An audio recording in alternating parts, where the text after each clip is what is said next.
Paramahamsa Nithyananda, a rare living incarnation, is named among the world's 100 most spiritually influential personalities today.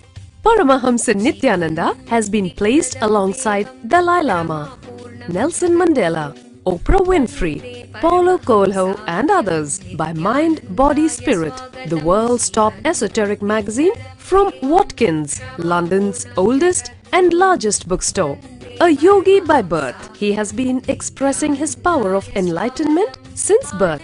He has authored more than 500 books in Tamil and English. Translations of these books are available in 26 languages in Telugu, Kannada, Malayalam, Hindi, Sanskrit, Gujarati, Oriya, Bengali, Marathi, French, Malay, Polish, Portuguese, Italian, German, Danish, Spanish, Russian and Chinese. He is also an exemplary speaker with over 10,000 hours of profound life solutions through his discourses. Social services such as Annadan, free medical care, free educational services with ashrams, schools, temples, hospitals established in more than 140 places around the world, offering exceptional services. A powerful spiritual healer who has healed millions of people of diseases from migraine to cancer. A Kriya Yogi who has formulated Kriyas for physical health and mental well-being,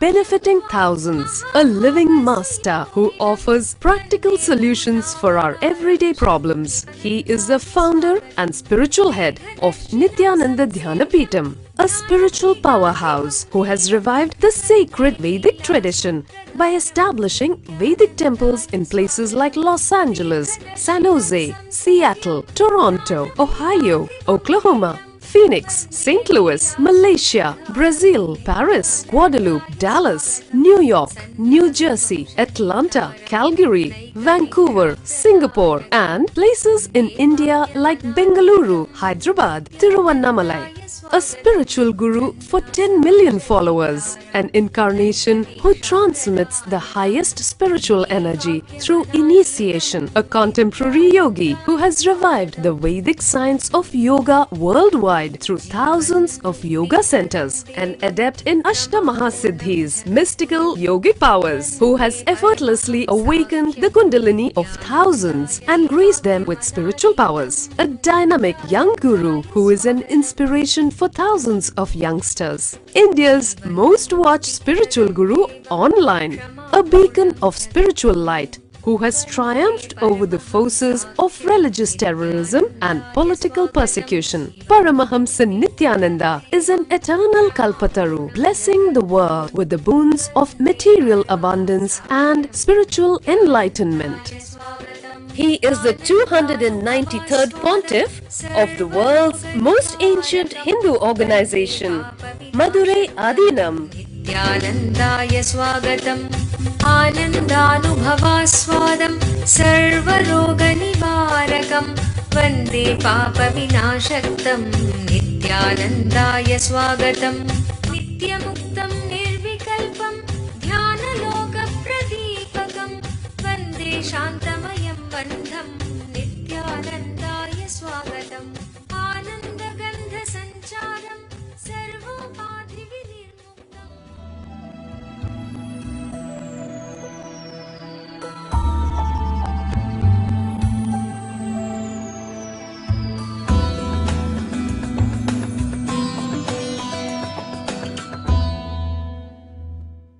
Siddha, master, is a person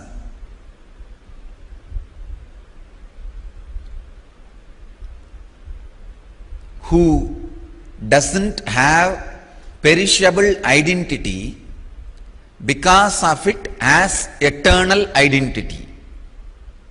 Understand? His identity is made out of material which is imperishable. There is no perishable component in the identity he created for himself. There's a huge water body.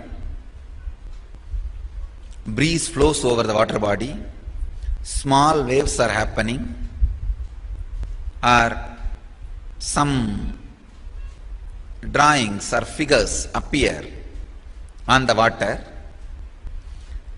In that figure there is no perishable component. That figure, the source, cause, effect, everything is just water. When the breeze flows, again that same wave will happen. When the breeze stops, the wave will settle down into the water. Same way, whenever a strong devoted samyama is the breeze. Water is the pure consciousness. Whenever the strong devoted samyama from a disciple happens over the conscious water, Master's forms appear and blesses you, graces you, and again it relaxes back into the same water. There is no perishable component. Please understand.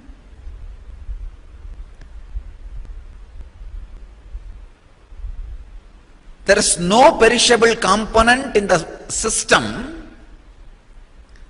Because there is no perishable component, it is eternal identity. Siddha is a being whose all 7 sariras does not have any perishable component. Means any engram is perishable component.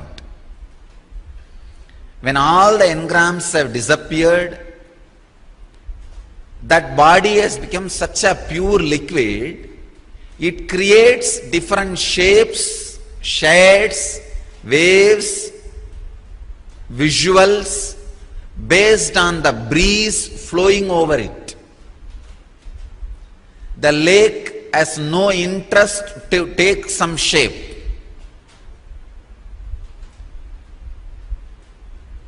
The flow of the breeze decides the shape.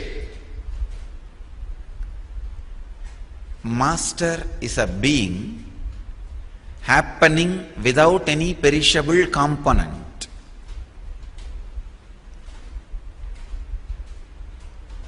He is just a beautiful rhythmic play.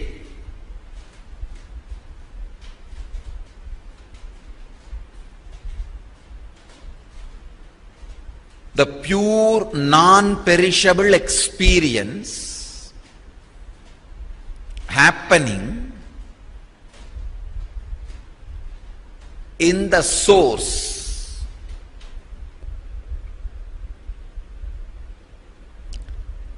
That is the reason any Siddha happened in the planet Earth is available forever for anybody to connect with or have the benefit of his presence and energy. Understand? Any Siddha, any master happened in the planet Earth is available eternally for anybody to relate or connect with, experience his presence, knowledge or initiation.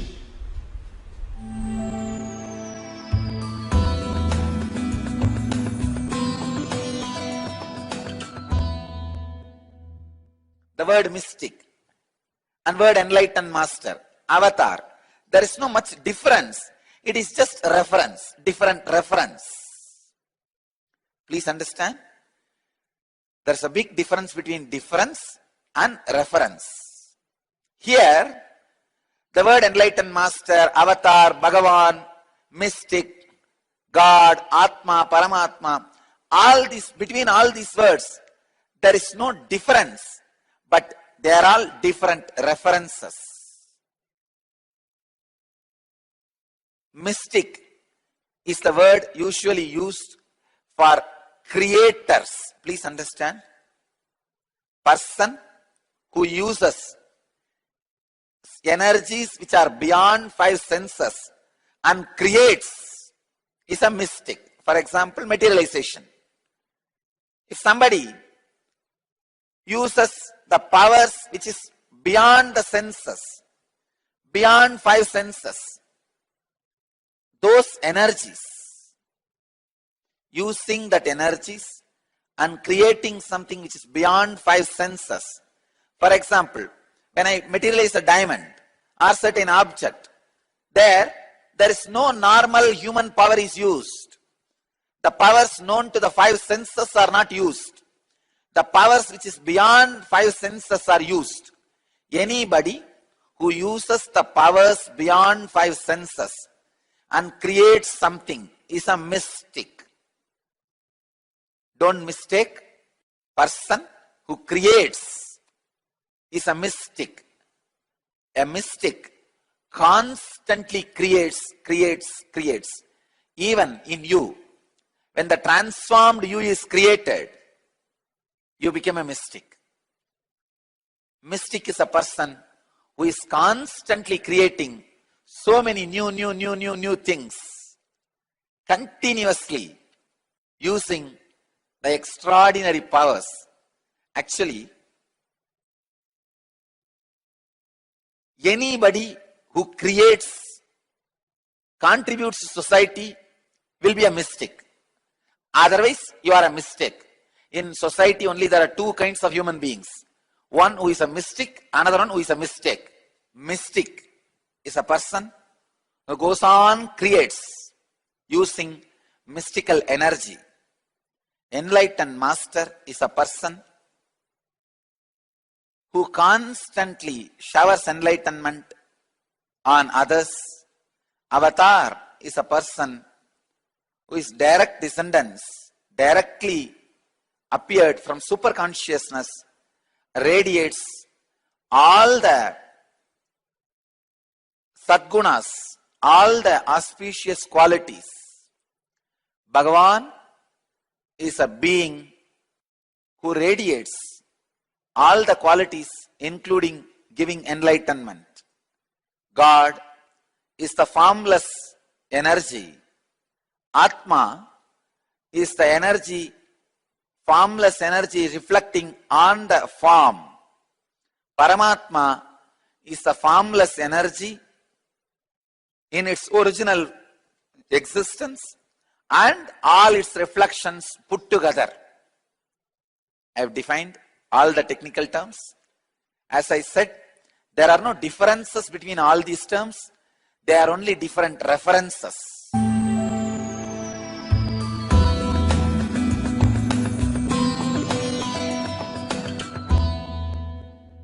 This whole Vedanta Sampradaya, the only requirement is a proper guru.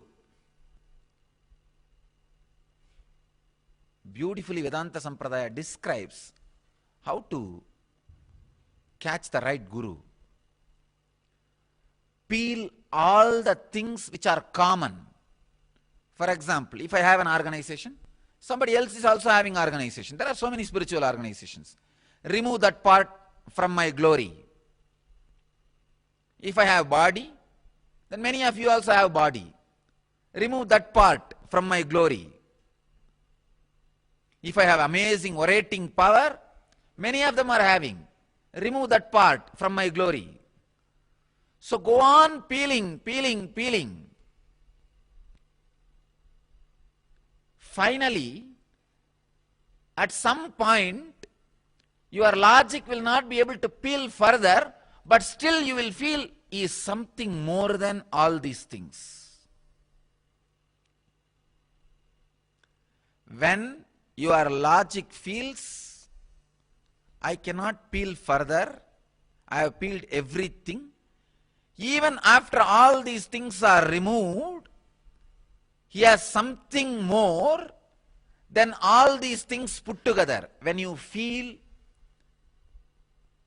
this understanding with somebody is your guru. If that does not happen, if you feel, no, after I peel 3-4 things, he is not worthy, then forget about him. He is not worthy of being your guru. You are not worthy of being his disciple. The guru-disciple relationship is sacred, should be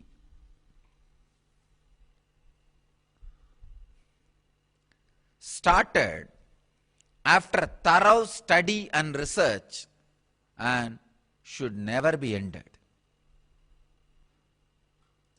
Should be started after thorough research and should never be ended. I tell you, ending the guru-disciple relationship in your life is a worst crime you will do to yourself, worst punishment you are imposing upon yourself, worst conspiracy against yourself. One more thing I want to tell you, change of guru is perfectly all right, nothing wrong. For example, you go to one guru, after some time you grow out of him or you get more matured, you feel connected to some other guru, that is perfect, nothing wrong. At some point, if you feel you have grown out of me, please carry on with your life. If you are feeling connected to somebody, great. But dropping from the guru and not having some other guru is the crime. It means you did not drop from this earlier guru because you are advancing. You dropped because you have fallen.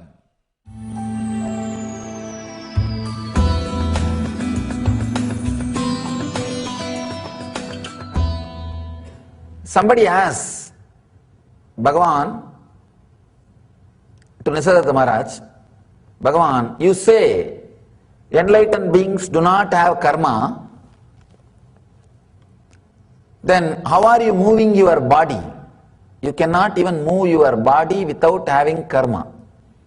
Understand? You need to have some karma, only then you can even move your hand or you can talk. He is asking Bhagavan, you say enlightened beings do not have karma, but how you are talking? How you are working? He said, I am not doing anything. The disciple says, no, you are not understanding my question. How you are talking to me, even that is a work. How you are talking to me, if there is no karma? Bhagavan says, I am not misunderstanding, you are misunderstanding. I am telling you, I am not talking to you. Very difficult to talk to these guys. I understand many times what my disciples go through.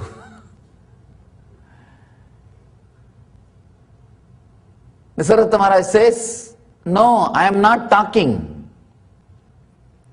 Disciple was really confused because he is talking and he is saying, I am not talking. And another one big problem, we have to believe they are talking the truth. We can't say, why are you lying? No. That is another one difficulty. Disciple was completely confused. He asked, Bhagavan, please explain. You are talking and you say you are not talking. And then Maharaj says beautifully, understand, because there is a movement in you, you think there is a movement in me. You can never understand talking can happen without any movement in the inner space.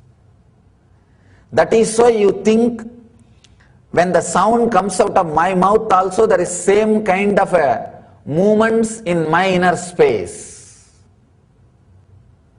Maharaj says, in you never had a time or a moment where your body or your mouth can move without your being moving.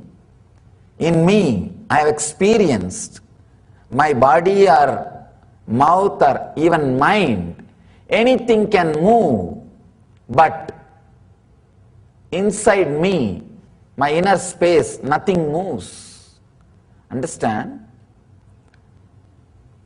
having such a strong, clear peace inside you, even your thoughts cannot disturb. That is enlightenment.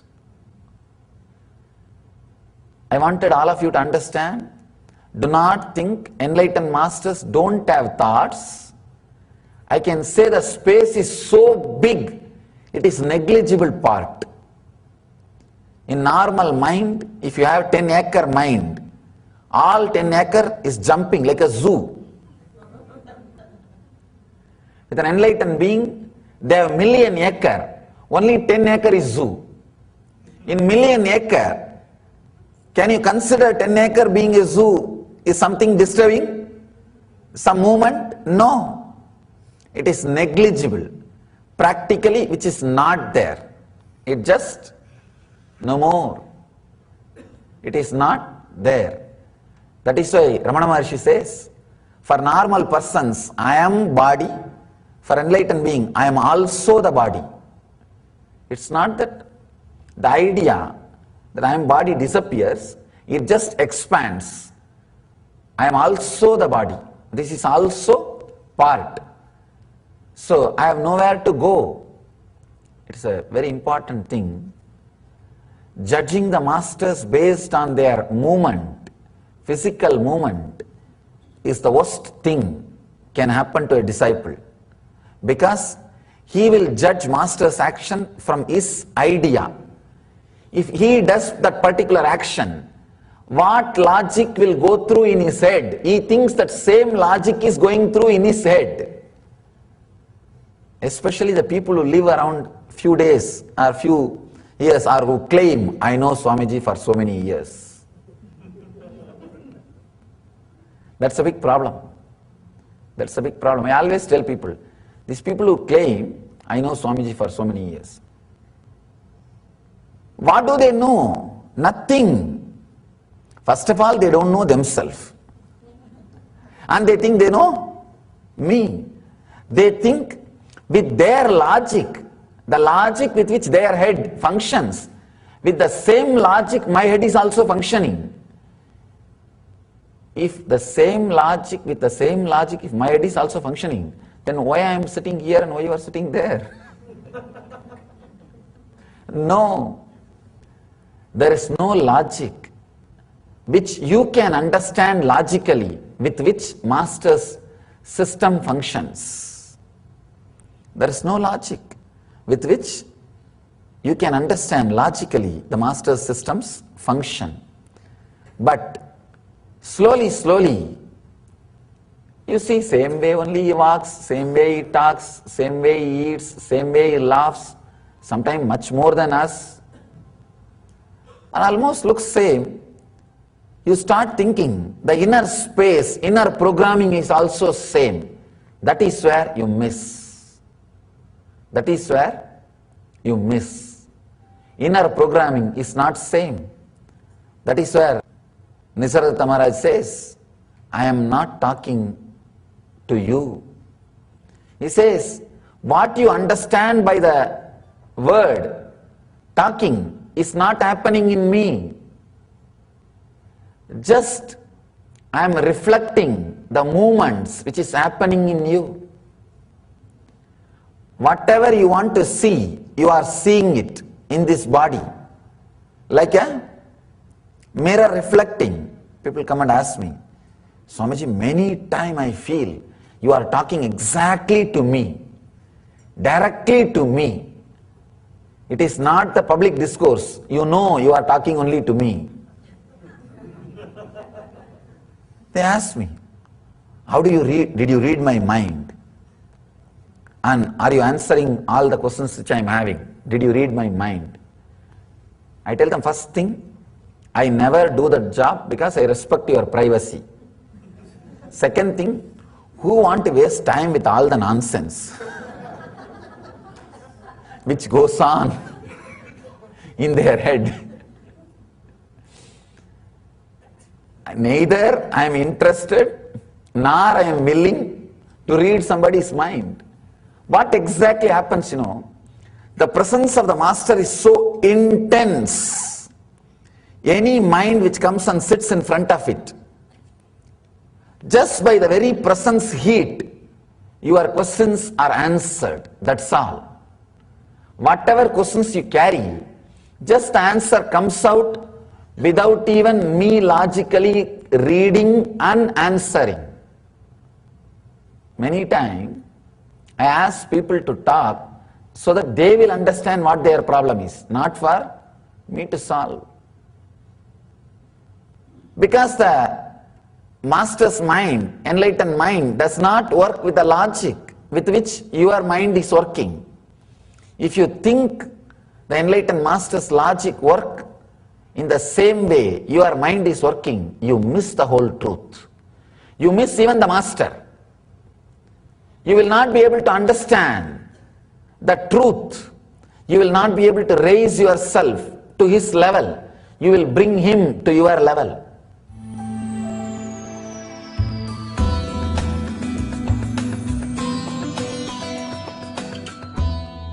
Living around the master, catching the master, missing the master, abusing the master. 3 different dimensions. Just this basic 2-3 truths. 1,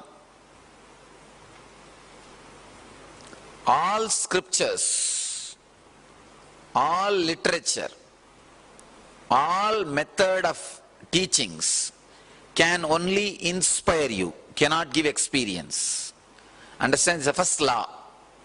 All books, all DVDs, when I say all, capital letter ALL, including mine, books, cassettes, DVDs, everything can only create inspiration in you, but cannot give experience. Experience can be transmitted. It's like, you see, experience is like a lamp. Only from a burning lamp light you can pick up, catch. Only from a lamp you can light a lamp.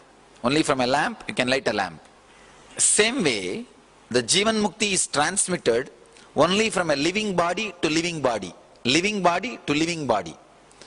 If that body has to catch Jivan Mukti, it has to catch from a same material source which is living enlightenment. Please understand, I am describing very clearly the need of the master. If that body made out of muscles and the mind made out of thoughts, if it needs to catch living enlightenment, Jivan Mukti fire, it has to catch it only from another one body which is living enlightenment of the same frequency, means like a same flesh and bones. Only from that you can catch. Be very clear, Mahavatar Baba cannot give you living enlightenment. Please understand, I am making a very strong statement, but truth. He cannot give you Jivan Mukti. He can only give you inspiration, experience, some glimpse. But if he wants to give Jivan Mukti, he has to guide you to a person who is in the physical body. In the physical body. Ramakrishna, or Ramana Maharshi, or Mahavatar Baba, or Osho, or J. Krishnamurti, anybody. They are all still in the cosmic plane. Why? You know, with whoever they committed when they are in the physical body. For example, if you are there, if you were when Ramakrishna was there, and you had directly connection with him, and he blessed you, he passed away, still you are here, then he will be there to take care of you. But no new addition is possible after the body is left. No new addition is possible. Now, Mahavatar Baba, all of you I think understand what I am saying. All of you understand what I am saying clearly? Now, if you are seeker, starting to pray to Ramakrishna, Ramana Maharshi, they can guide you to a living master. That's all. They themselves will not be able to give, because it has to be transmitted from this plane, from flesh and bone. That is why the need of living master again and again and again comes back. Understand? That is why no huge organization is able to own spirituality than a living master. Seekers are around me. The reason is, it can be transmitted only from flesh to flesh. The person who is living Jivan Mukti through his muscle memory and muscles. See, I will be living Jivan Mukti without muscles after I leave the body. I will be living in Jivan Mukti, that is not a problem. But because there is no muscles, I will not be able to transmit it to the person who is with muscles. If I initiate you now and give you the assurance, only then I can handle you even if I leave the body. So if you had assurance from Ramakrishna, Ramana Maharshi or Osho, somebody, when they are in the flesh, then you don't need to go to new master. It may not be needed. But even then usually they guide to a living master, because living around the master is not only living enlightenment, it's a joy. It's an ecstasy. It's a way of life. For that reason they guide. Understand thoroughly. Otherwise, if you have not had connection with them physically, when they were in the body, even they can't do anything. Mahavatar Baba will not be able to give you enlightenment or the spiritual experience. He can only guide you. That is the reason why still that living master's necessary is not replaced at all. It's not replaced. Still, the necessity for living master is there when the whole thing started by Shiva millions of years ago. The only thing which is not yet outdated, which can never be outdated, is necessity of a living master. See, the only difference between you and me is not enlightenment, because you also carry that, I also carry that. In our 7 layers, see, you are having 7 body, I have 7 body. The last 2 body, the cosmic layer and the nirvanic layer, the last 2 layers are one and the same for you and me, even now. Please understand. Even now, the cosmic layer and nirvanic layer is same for you and same for me. There is no difference in that. But this physical, these layers, these 5 layers, that is where the difference starts. So all you need is not enlightenment, but the body language of enlightenment. Please understand. I think all of you catch what I am saying. See, this first 2 layers, this nirvanic body and cosmic body. In this,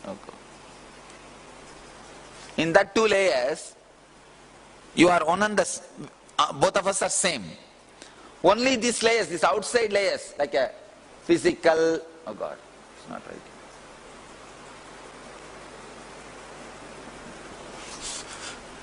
Only these outside layers, like a physical, mental, and physical, pranic, mental, subtle, these outside layers, only there we differ. It means what? You don't need enlightenment. You need enlightened body language. You understand what I am saying? You already have enlightenment. You don't need it. See, the inside, the pure consciousness is there. You can't create that. But the walls, the layers, they all are like a, what to say, covering the original light inside. So now those layers should become like a glass house. Instead of wall, it should become glass. See, in me, so consciousness is same. I have 7 layer glasses around me. You have 7 layer walls around you. That's all. Because of that walls, that light is not radiating. Because I have a 7 layer glass, it is not only radiating, it's just shining. So all we need to do, change your walls into glass. So all you need is enlightened body language, not enlightenment itself. Understand, I am breaking one of the important part. You don't need enlightenment. You need enlightened body language. I don't know whether you are understanding the key difference, the key shift. All you need is see how an enlightened master lives and live the same way. That's all. See how an enlightened, that's why the Bhagavata says, Leela Dhyana is the ultimate than any Nirvikalpa Dhyana. If you need enlightenment, you need to unclutch and be in Nirvikalpa state. But you don't need enlightenment. You actually need an enlightened body language. Then all you need to do is not to unclutch and try to achieve that pure inner space. All you need is meditate on the person who is radiating enlightenment and do the same thing in you. Understand? Understand the importance of the Leela Dhyana. Leela Dhyana means seeing the place of a living master and constantly being soaked in it. Nirvikalpa Dhyana means continuously unclutching and settling into that silence. Now you understand the difference between the two. You can continuously unclutch and merge into that silence also, no problem. But I don't know how many years it will take and how long it will take and what all will be the side effect and time, these, that. And actually you don't need to. You don't need to. Instead, meditating on the Leelas. So naturally when you meditate on Leelas of the Master, you don't need to do anything else. Automatically that body language will start expressing in you. The NSP, I got a few letters, devotees are telling, after 2-3 days we feel like I am talking like you, Swamiji. I feel my face is like you. When I close my eyes, and I feel you are me. And sometimes when I see your photograph, I feel it is my photograph. My photograph. How many of you had like this glimpse at least sometime? Once in a while. Raise your hand, let's see. So that whole started happening in you. Means that Leela Dhyana Dwara, that initiation of Leela Dhyana started happening in you. Understand? If this happens, then you are done. If that same feeling starts staying inside you without your effort, you are done. That's all. I think now you understand living around the Master, what it does inside you. What it does inside you. Catching the Master, missing the Master, abusing the Master. Oh God.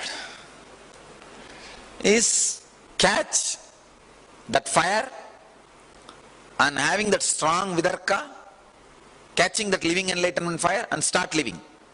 So catching the Master. Missing the Master is unable to catch that fire, but understanding that Master is of compassion, only I am not able to catch it. He is missing the Master.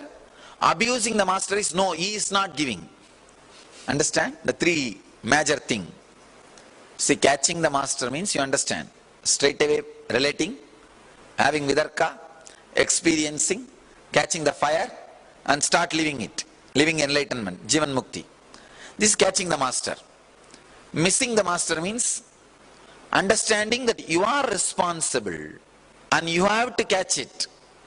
Trying to alter inside you is missing the Master. Abusing the Master means trying to alter the Master. Trying to correct the Master. Understand? Trying to judge him.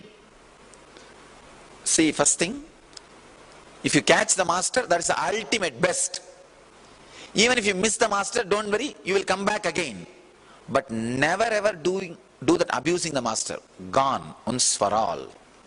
Understand? It's like in Cinefield, if you produce a movie and did not pay the artists, they will complain and your file will be closed. You will not be able to do any movies further. Any movie you try to do, this file will be there. No artist will come to act in your movie. Same way, if you abuse the Master once, please understand, I am not threatening you or anything. Consciously it gets recorded into your system. To anybody your file goes, they will say wait.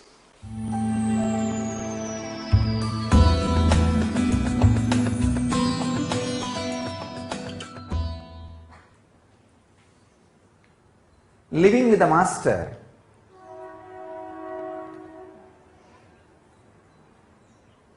is just living with a dynamite diamond.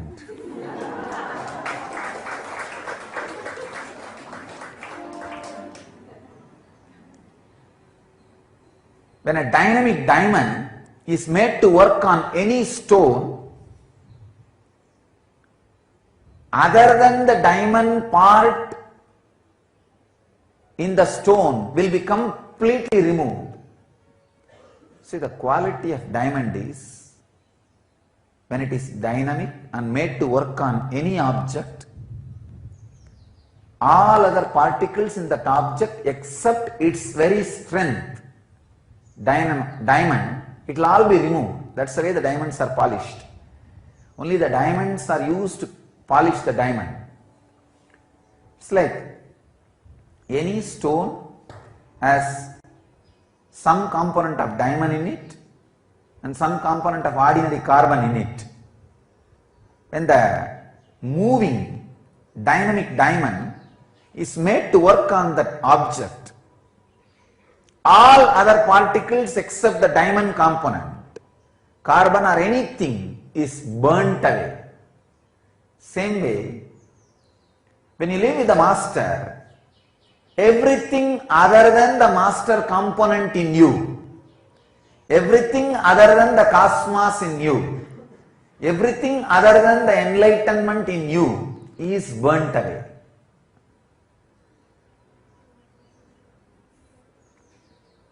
This is the greatest fortunate thing and unfortunate thing.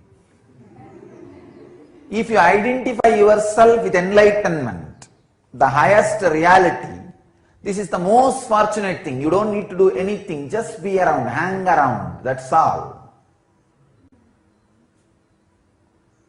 Enlightenment simply happens. But if you identify yourself with the perishing components, the carbon component or the non-diamond component, this is the most torturous suffering.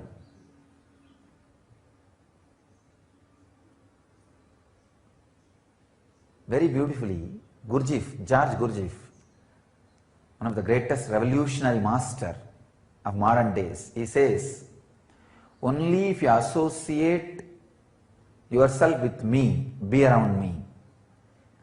If you think you are separate, I am separate, then this is not the place for you. Because constantly you will feel threatened by me.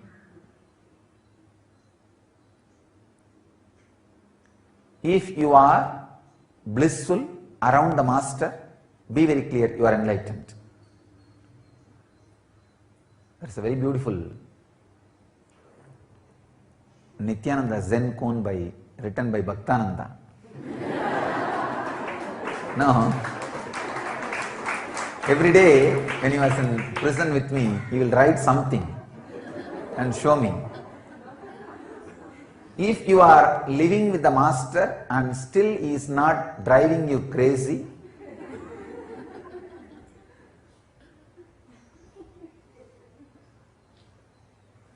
up in the wall,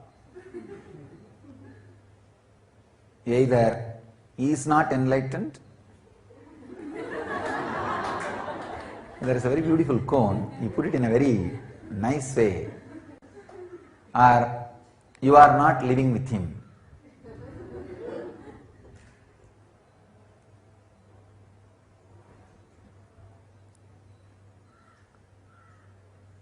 As long as you think you are a separate entity other than your higher reality, he will be driving you crazy. Constantly shaking the very roots on which you build your foundation. But fortunately, if you identify with him, with your higher reality, this is the most fortunate thing can happen in the planet Earth, because without any effort, the ultimate will just happen in you. The ultimate will just happen in you without any effort. Nothing needs to be done, just hanging around. But you will see His simple movements, his simple words, his just look will be shaking the very foundation on which you are building you, or the false you. Anything you do, he will be constantly on his job.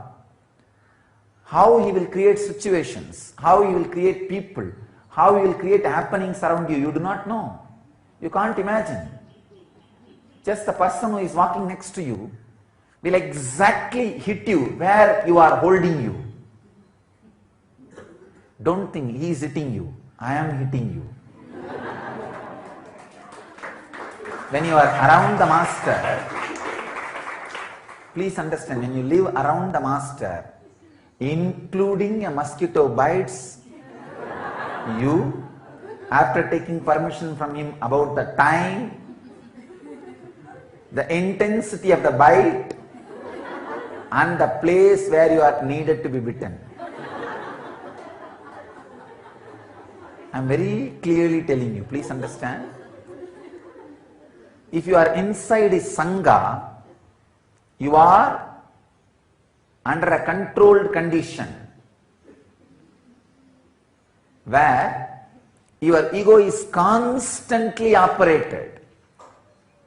Whatever is not you but you hold on to it as you is removed from you. I can say, living around the master without resisting is living enlightenment process. The definition of living enlightenment process.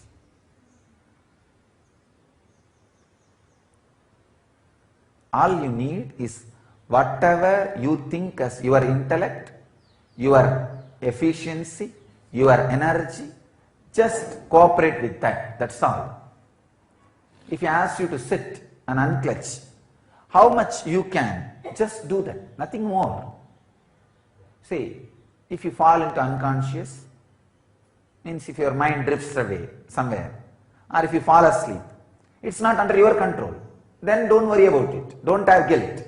But as long as you are aware, as long as you have backbone to sit, as long as you have awareness to unclench, do it, that's all.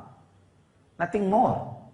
If he asks you to chant the Mahamantra, as long as your energy is there in the throat, as long as you can hum, do it, that's all. Nothing more. See, when you feel you can't do anymore, just your body falls, either falling asleep or your mind has drifted away somewhere, then nothing can be done. It's not under your control. So you are not asked to do things which is beyond your control. No. Just do things which are under your control. That's enough. Beyond your control is not under your control, it is under his control. Whether it is handling your anger, handling your hunger, handling your fear, handling your greed, or handling your life, anything, as much as you can, with the clear intention of as much as you can. That's all. Nothing else. Nothing more. As long as you identify yourself with the higher reality, living around the master is the ultimate celebration and liberation. But when you identify yourself with the lower realities, other than the master, the big problem is the intellect starts developing a very logical principles to go against the master.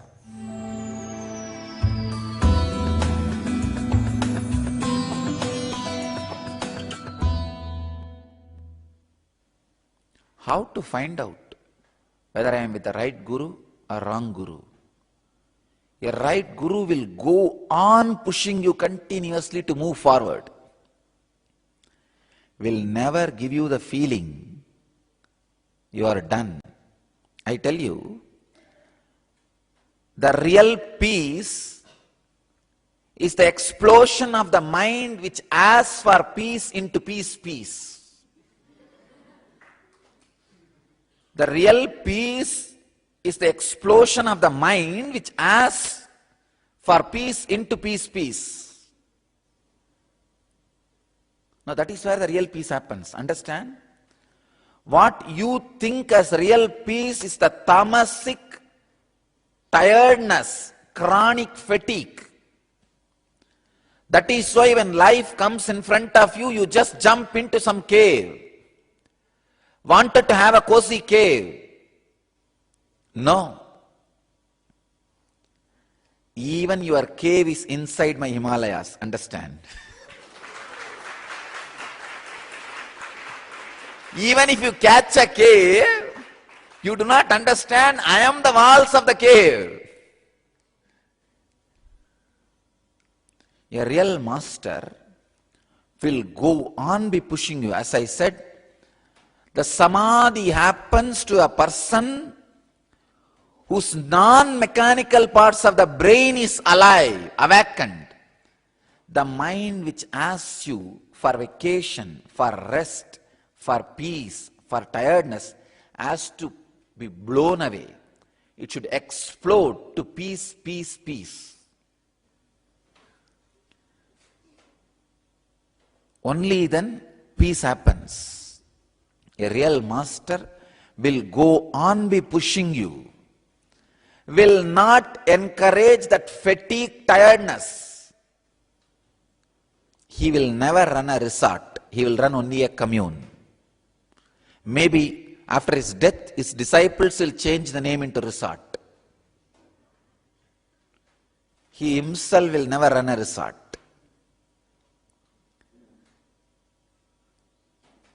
Person who asks for the peace of the resort out of fatigue, tiredness, wanted rest, will never be allowed in the presence of a living master. The mind which asks once in a while, I think I need rest. I think I need a break. Yes, you need. Not from the situation. You need break in the root. You need to be broken. The mind which asks for the break need to be broken. That is the break it needs. A real master is a person goes on pushing you. Ability to receive the suffering as prasadam, poison as nectar. What you think as poison, not the real poison. What you think as poison, the ability to receive what you think as poison and stand with it.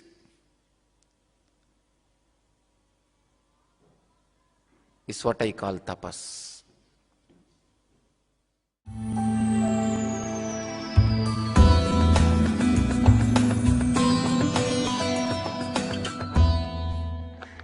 To surrender to a living master fully is almost impossible for me. What is the best way to attain enlightenment for a seeker who cannot surrender completely? It's a wonderful question. It's like you are asking, achieving enlightenment is almost impossible for me. What is the way you give for me to achieve enlightenment? Actually, there are some possibilities. You can surrender to a deity. You can surrender to the master who left the body. Understand, masters who left the body don't think they are dead as you think. The dead masters are not dead as you think. Living masters are not alive as you think. Dead masters are not dead as you think. They are still available. Their presence does not have body. You can still connect with them. The only problem is, takes a lot of time. Takes a lot of time. I always tell people, directly sitting in front of you, clearly in English I am making statement which you can understand. With this itself you are not able to catch the thread and catch the message. Somebody is sitting somewhere in some consciousness, some space. How do you think you are going to connect with him telepathically? And even if you get some message, how are you going to find out how much is your mixture and how much is from him? And how are you going to classify? How are you going to understand? And you think even if you start following, getting some message, you will have the courage to complete it? In between, if there is some problem, what you will think? Who knows, maybe my own imagination. Who knows from where message came? My own imagination. This kind of difficulties, that is the reason we always say the living master is a lot more easy. Forget about the dead masters. Even with the living master, in few days, you will, if you try to remember my words, it will not be exactly as I uttered. It will be as you wanted. So even with the living master, again and again, you need to correct your notes. You need to update your notes. You need to clear your notes. You need to update your understanding. Even with the living master, it becomes such a big task. So what? With the masters who left the body, it becomes too difficult. Of course, that is at least second choice. Living master is the first choice. The second choice is masters who left the body, trying to connect with them. And the third choice, some deity whom you don't even know whether they existed or not. That is the third choice. Of course, last choice, try to connect or surrender to anything, even to a hill or a river or ocean or a small stone. The very surrender will raise you to the deeper and higher frequencies. When you say Nama, let the I and mind be relaxed. Let the I and mind be surrendered. That itself will raise you to the higher states of consciousness, higher frequencies. But whatever is said and done, it will all take its own time, and only second or third choices. With living masters, straight away he will work. I have always seen the karma which they will exhaust or the clarity which they will get after years suddenly happens. The whole being opens up just in 1 or 2 days of working with the master. Even 1 or 2 days, so many things will open up, so many things will be cleaned, so much of purification will start happening. That's the reason so much of emphasis on the living master in the Vedic tradition.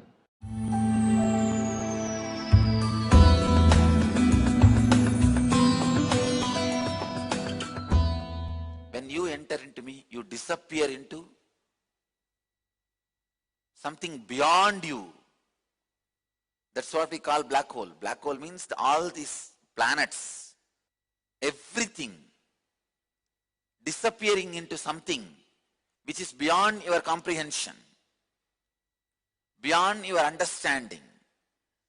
So when you disappear into something which is beyond your comprehension, that is black hole. I made another one statement. When I enter into you, it is Big Bang. Means, what is Big Bang? Whatever you see appearing from something which you can't understand is Big Bang. Understand? When I enter into you, it is Jivan Mukti, living enlightenment. When you enter into me, it is Videha Mukti, enlightenment beyond body. So Big Bang means what? Initiation. Me entering into you, you experiencing new you. At some day, suddenly you will feel even the trace of your old identity is not there in you.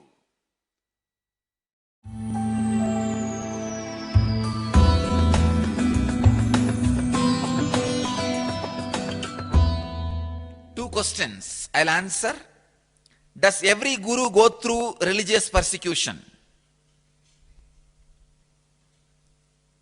First thing I want you to know, do not go to a guru who has not gone through religious persecution. I tell you, any guru who is an authentic enlightened master will have a unique integrity and strength which cannot be tolerated by collective negativity of an ignorance and the collective unconsciousness. They will try to persecute him. See, an unconscious man who possesses even 10 rupee he has, who is greedy of money, cannot even understand, I am not attached to this gold rudraksha or this golden throne. He cannot understand. See, when a man comes out and does so much good, the collective negativity cannot tolerate. It will persecute. Understand? If somebody is not persecuted, he has compromised with enlightenment. He doesn't have that integrity, that strength. So I tell you, don't go to a guru who is not persecuted. Persecution is being persecuted is one of the basic scale to find out whether somebody is a real guru or not. That's the truth. That is the truth. Gurus go through religious persecution because of the honest, truthful contribution they give it to the world.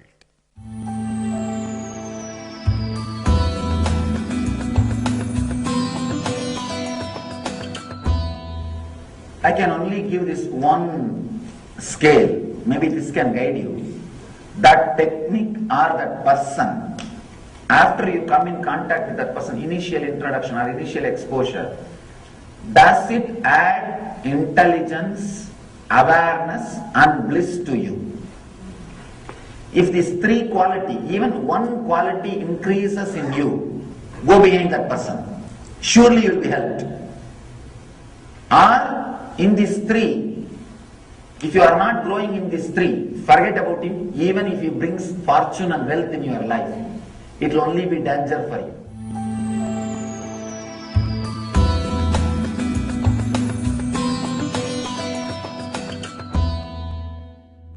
Please understand, I am your father, mother, friend, beloved, and something more.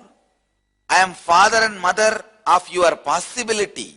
I am father and mother of what will happen out of you. I am friend and beloved of your possibility. Please understand, I am not father and mother of you. I am father and mother of your possibility. I cannot reject your love. It is so beautiful, even though mixed with a lot of ignorance and innocence. When a cub brings grass to the lion, lion cannot eat the grass. It will be laughing inside, but it cannot reject the grass because it is mixed with the possibility of you. I am your father and mother. I cannot reject your love. Same way, I cannot accept it.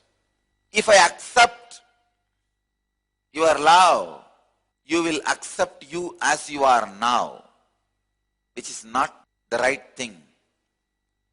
You will not look up and grow into your possibility. Understand? So I need to accept your love, but I need to constantly remind you, you need to become your possibility. I am beloved of your possibility, not you. Whenever you expand towards your possibility, you will always see me just taking you to my heart as a mother, father, friend, beloved, and more. Whenever you try to shrink me to your level, see, first of all, there is no you and me. Once you become Ashramite, there is only one thing. The relationship between you and me lives through you. If the relationship is flowering, you are joyful. If that relationship is shrinking, you are in pain. I tell you, there is no you actually. Of course, long before there is no me, I have disappeared. The moment you become ashramite, you are also disappearing. So there is no you and me. Then what is living in you? The relationship between you and me is only living in you. If the relationship is flowering, you are happy. If it is not flowering, you are suffering. But there is no separate you. Whenever you raise to the level of your possibility, the relationship becomes very sweet and beautiful. Whenever you go down, shrink from your possibility, the relationship becomes bitter. Understand that bitterness goes to your core. Whether my love or my anger goes to your core. A smile or staring goes to your core. My smile can make your very being flower, your root flower. When I stare, your very gut will shiver. Try your best to avoid, what is there? It's okay, it is usual. My staring will never be usual. My love will never be usual. It is alive, living. You might have had 10,000 hugs, but 10,001 hug will be new and fresh and alive. I might have stared at you 1 lakh times, but 1,00,001 staring will be fresh, alive and shivering, frightening. Understand, I have to do a job of neither rejecting you nor accepting you. Human being cannot do this job. Either he falls in love or hates. That's all. Here, I have to completely keep you in my heart and just cutting and doing the surgery. Removing the cancer. Removing the tumor. I cannot reject your love and I cannot accept it. Hot love always turns into anger. Your love is too hot. The hot feeling of security always turns as a deep insecurity. Means the hot fear. If I have all this, only then it is security. Security with legs always will become handicapped. Love which is hot will always become hatred. Love should have tremendous coolness like Ganga flowing. In some Puranas they say Ganga is one more wife of Shiva. No. Shiva made Sati into Ganga and keeping it. Sati is too hot. Dakshayani is too hot. He makes her like Ganga. Then you can always be Ardhangini, part of Shiva. Whether you are in a male body or female body, understand, once you are ashramite, nothing else lives in you except the relationship between me and you. When that is flowering, you are flowering. When that is shrinking, you are shrinking. That's it. Because you don't have any other source. Not only you don't have any other source to enlighten you or entrain you. In the ashram, you don't even have any other source to entertain you. Welcome to Inner Awakening, the most powerful personal transformation retreat you could ever experience. In just 21 days, thousands are already experiencing the shortest route to constantly high energy levels, visible anti-aging, healing of chronic diseases, fulfilling relationships, and higher states of consciousness. What is the secret behind this transformation?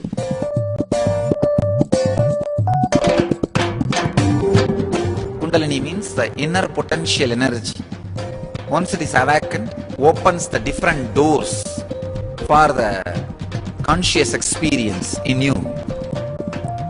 I can say which is a master key for all extraordinary spiritual experiences.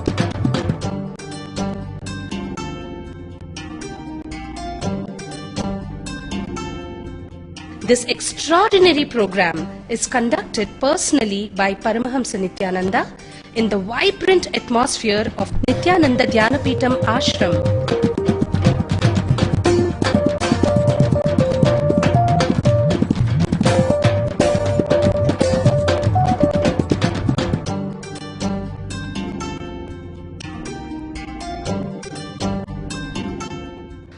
yourself to the benefits of Nitya Yoga and practical meditation.